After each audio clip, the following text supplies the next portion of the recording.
ناظرین، بریک سے پہلے ہم بات کر رہے تھے ڈاکٹر سلمان الخالد کے ساتھ رینل سٹونز کے حوالے سے. آئیے بات چیت کا سلسلہ آگے بڑھائیں.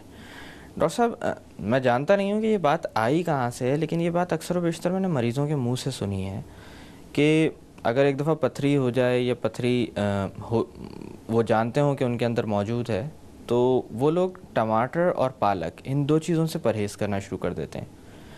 تو اس حوالے سے میں آپ سے پوچھنا چاہوں گا کہ کیا ان دونوں چیزوں کا کوئی تعلق ہے پتھری کے ساتھ؟ دیکھیں، یہ تھوڑا سا ذرا مشکل جواب اس کا ہے، اس لحاظ سے کہ یہ تو بات ہمیں معلوم ہے کہ جو پاکستان جیسے ملک میں سب سے کامن پتھری جو ہے وہ کیلشیم آکزلیٹ کی ہوتی ہے جی. اور یہ بھی سائنس نے دکھایا ہے کہ ٹماٹر میں اور پالک میں آکزلیٹ لیول تھوڑا سا زیادہ ہوتا ہے. اب اگر ہم ٹماٹر زیادہ کھائیں گے یا پالک زیادہ کھائیں گے تو اس کا مطلب ہم اپنے جسم میں آکزلیٹ زیادہ لے رہے ہیں، اور آکزلیٹ اگر ہم زیادہ لیں گے تو اس میں رسک بڑھ جاتا ہے. لیکن کوئی سائنٹیفک سٹڈی ایسی نہیں ہوئی ہے جس سے یہ کلیئرلی ثابت کیا جائے کہ کتنا ٹماٹر کھانے سے ہمارے اندر پتھری بن سکتی ہے یا کتنا پالک کھانے سے ہمارے اندر ٹماٹر پتھری بن سکتی ہے. یہ دیکھیں، ہم ٹماٹر اگر کھاتے بھی ہیں تو بھائی کیا سلاد میں تھوڑا سا ٹماٹر کھا لیں گے، یا ہمارے جو کھانے پکتے ہیں اس میں ایک دو ٹماٹر ڈال کے، تو ہم کوئی ٹماٹر کو ایز اے مین ڈائٹ تو ہم ویسے بھی نہیں لیتے. بالکل. نہ ہم پالک کو ایز اے مین ڈائٹ کہ صبح شام پالک کھا رہے ہیں. کبھی کبھار پالک انسان کھا لیتا ہے، کبھی ہفتے میں کبھی مہینے میں. تو ایک دفعہ اگر تھوڑا سا پالک کھا لیا تو میرے خیال سے کوئی ایسی بڑی نقصان ہونے کا خطرہ نہیں ہے.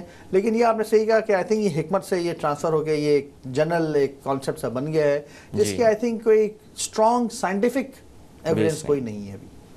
اچھا ڈاکٹر صاحب، ہمارے پروگرام کے توسط سے اور خصوصاً آج کے موضوع کو مد نظر رکھتے ہوئے کوئی پیغام آپ دینا چاہیں گے؟ دیکھیے، پیغام تو میں یہ دینا چاہوں گا کہ ہمارے ملک میں مختلف بیماریاں کافی بڑھتی جا رہی ہیں، جس میں گردے کی بیماری بھی بہت بڑھتی جا رہی ہے. اور آئی تھنک گردے کی بیماری ایک بہت ایکسپینسو بیماری ہوتی ہے. اس سے بچنے کے لیے ہمیں 3-4 اپنے صحت کے اصولوں کے اوپر قائم رکھنا چاہیے. اور وہ 3-4 صحت کے اصول کیا ہیں؟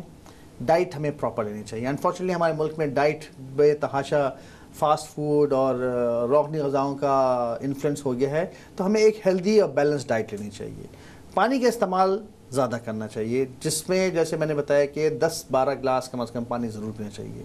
ایک ایکسرسائز کا پروگرام، تھوڑا بہت 15 منٹ 20 منٹ ایکسرسائز کا پروگرام ضرور رکھنا چاہیے. اسموکنگ، پان، سگریٹ، یہ سب چیزوں سے ہمیں احتیاط کرنی چاہیے. اگر یہ 4-5 اصول کو ہم اپنی زندگی میں اپنا لیں، پلس ایک سال میں ایک دفعہ annual check up, medical check up ہوتے رہنا چاہیے، تاکہ کوئی پرابلم، چھوٹی موٹی پرابلم ہو تو وہ بر وقت اس کا علاج اور اس کی تشخیص ہو جائے. اگر یہ ہم 4-5 اصولوں کا خیال رکھیں گے تو امید ہے کہ انشاءاللہ ہمارے گردوں کی صحت اچھی رہے گی. ڈاکٹر صاحب، ایک دفعہ پھر آپ کا بہت بہت شکریہ کہ آج آپ ہمارے پروگرام میں تشریف لائے، بہت ساری اہم معلومات ہمیں فراہم کی. شکریہ آپ کا بلانے کا. ناظرین، پروگرام کے اختتام پہ جس چیز کی طرف میں آپ کی توجہ مبذول کرانا چاہوں گا وہ یہ ہے کہ ایک دفعہ جب سٹونز ہو جاتے ہیں تو دوسری دفعہ ان کے ہونے کے امکانات میں کافی اضافہ ہو جاتا ہے. جیسے ڈاکٹر صاحب نے فرمایا 3 گنا زیادہ. ایسے لوگوں میں پانی کی مقدار بڑھانا بہت زیادہ اہمیت کا حامل ہے. اسی طرح سے اگر بات کی جائے ان سٹونز کی جو کہ تکلیف نہیں دے رہے ہوتے، کیونکہ اکثر و بیشتر لوگ یہ جانتے ہیں کہ ان کے گردے میں یا مثانے کے پاس سٹون موجود ہے جس کی بنیاد پر تکلیف نہیں ہو رہی، تو وہ عموماً علاج سے اتنا زیادہ علاج کی طرف اتنی زیادہ توجہ نہیں دے رہے ہوتے. ایسے لوگوں کو خصوصی طور پر اپنے علاج پر توجہ دینی چاہیے، کیونکہ ان کے سٹونز کی بنیاد پر ان کا گردہ ضائع ہو سکتا ہے، کیونکہ انہیں نہیں معلوم کہ نقصان کس تیزی سے بڑھ رہا ہے، اور نہ ان کے پاس کوئی ایسا مارکر ہے، یعنی تکلیف نہیں موجود جس کی بنیاد پر وہ یہ اندازہ لگا سکیں کہ آیا گردے میں اب گردہ کتنا نقصان اٹھا چکا ہے.